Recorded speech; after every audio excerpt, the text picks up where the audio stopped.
Vous recherchez un splitter HDMI, mais vous ne savez pas lequel choisir, eh bien vous êtes tombé sur la bonne vidéo, car c'est ce qu'on va voir aujourd'hui dans ce top 3 comparatif des meilleurs splitters HDMI qu'on peut retrouver sur le marché en 2023. C'est donc un petit appareil qui va vous permettre de simplement multiplier par 2 ou par 3 votre nombre de ports HDMI. Donc si notamment sur un écran par exemple, tous les ports HDMI sont utilisés, qu'il vous en manque un ou deux, eh bien vous allez brancher le splitter, ça va diviser par 2 le nombre du coup de câbles HDMI. Vous aurez juste à cliquer sur un bouton pour changer lequel vous voulez voir apparaître à l'écran, et au moins ce sera plus simple que de devoir à chaque fois aller débrancher les différents appareils pour changer le câble. Là vous n'aurez plus qu'à appuyer sur un petit bouton.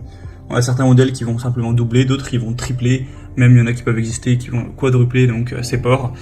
C'est exactement le même fonctionnement qu'une multiprise, plus ou moins, mais pour un port HDMI tout simplement. Je vais donc vous présenter les modèles, les milotés par ordre de prix décroissant, en espérant que ça vous facilitera ce choix, et je vous mettrai tous les liens en description vers chacun des produits présentés. On va donc commencer avec le Ugreen, qui sera le seul splitter HDMI double que je vous présenterai aujourd'hui, selon moi le meilleur. Il est super bien noté à 4,4 étoiles sur 5 sur plus de 2200 évaluations, avec un prix qui reste quand même assez correct pour un splitter de qualité.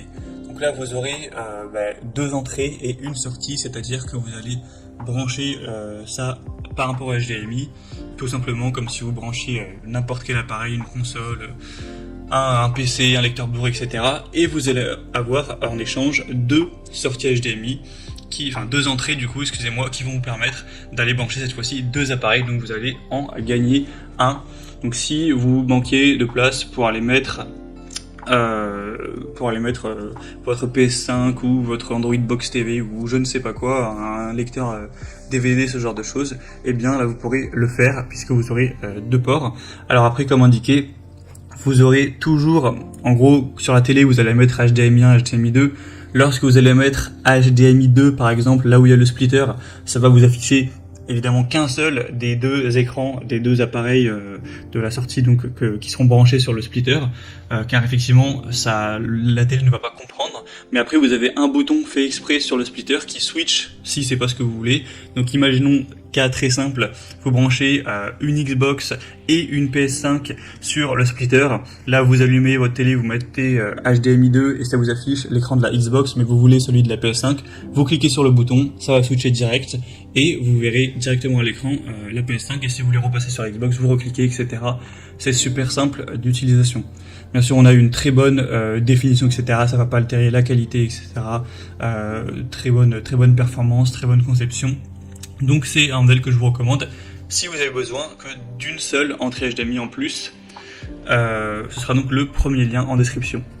Après, peut-être que vous avez besoin de deux entrées HDMI en plus, et bien c'est ce qu'on va voir maintenant, puisqu'on va voir des modèles triples, donc qui vont vous prendre une entrée HDMI, mais qui vont, une sortie du coup, mais qui vont vous faire gagner 3 entrées, donc vous allez en perdre une, en gagner 3, vous en aurez donc 2 supplémentaires au niveau de la connectivité de votre écran de télévision.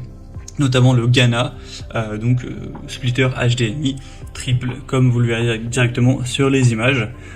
Donc c'est exactement le même fonctionnement que le modèle précédent, sauf que vous en aurez un en plus tout simplement. Donc vous allez brancher par exemple une Xbox, une PS5 et un PC, et vous pourrez varier sur l'écran en cliquant sur le bouton au milieu. C'est exactement la même chose avec un port en plus. Donc vous aurez toujours des bonnes évaluations, 4,2 étoiles sur 5, c'est quand même bien, en moyenne sur plus de 6000 évaluations. Ce qui est assez cool, c'est que le prix est d'1 ou 2 € plus bas que le modèle précédent, alors qu'on a une sortie en plus. La raison, c'est que peut-être le modèle est quand même nettement moins bien noté, donc le constructeur a mis un prix un peu plus bas, mais voilà, bon, ça fait pas de grosse différence, c'est vraiment une différence d'1 ou 2 €, et puis il prendra un peu plus de place. Donc si vraiment vous êtes sûr que vous avez besoin que d'une entrée en plus, ça sert à rien de prendre celui-là.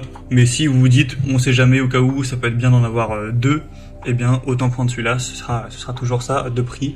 On a un très bon rapport qualité-prix, etc. Et je vous présente un dernier, c'est la même chose que le précédent, sauf qu'il n'a pas la même forme, etc. Enfin, c'est pas la même marque, tout ça, mais c'est la même utilisation. Donc là, c'est le Qufit, splitter HDMI triple. Vous pourrez peut-être penser qu'il y en a 4 en voyant l'image, mais c'est parce qu'il y en a un, c'est simplement qui n'est pas derrière cette fois-ci. C'est la prise simplement qui va prendre la sortie HDMI pour brancher à votre écran, mais ensuite vous en aurez 3, donc vous allez au final en gagner réellement 2 par rapport à ce que vous aviez à la base. Donc on aura toujours une très bonne résolution, une très bonne transmission des données, une très large compatibilité, que ce soit pour une console de jeu, Fire TV Stick, Chromecast, lecteur DVD PC, il n'y a aucun problème. La seule différence notable avec ce modèle-ci, c'est que là vous avez une petite télécommande qui est fournie, qui vous permettra de changer donc les différents switches HDMI de votre canapé. Donc voilà, comme j'ai dit, si vous avez, allez, on va dire un Fire Stick TV, une Xbox et une PS5, toutes les 3 branchées sur le splitter HDMI, et que vous avez la flemme de vous lever pour aller cliquer sur le bouton qui est sur le splitter pour changer, là vous avez la télécommande, donc vous pourrez cliquer directement sur 1, 2, 3 et changer ça en un clic sans bouger. Donc voilà, c'est le petit avantage et bonus, on va dire, de ce produit. En tout cas, on aura 4,1 étoiles sur 5, ce qui est assez bien sur plus de 1000 évaluations. Le prix est encore nettement plus bas, donc c'est toujours bien au niveau du rapport qualité-prix. Et voilà, c'était tout pour ce top 3 comparatif des meilleurs splitters HDMI qu'on peut retrouver sur le marché en 2023. Donc comme indiqué, il y a tous les liens en description vers chacun des produits présentés. Donc si vous souhaitez en commander un ou voulez voir un peu plus de détails d'informations, cliquez directement sur les liens que je vous ai mis en description, ce sera en fonction de l'ordre d'apparition des produits dans la sélection. J'espère que cette vidéo aura pu vous faire gagner du temps pour ce choix. Je vous souhaite de passer une bonne fin de journée ou une bonne fin de soirée, et je vous dis à très vite.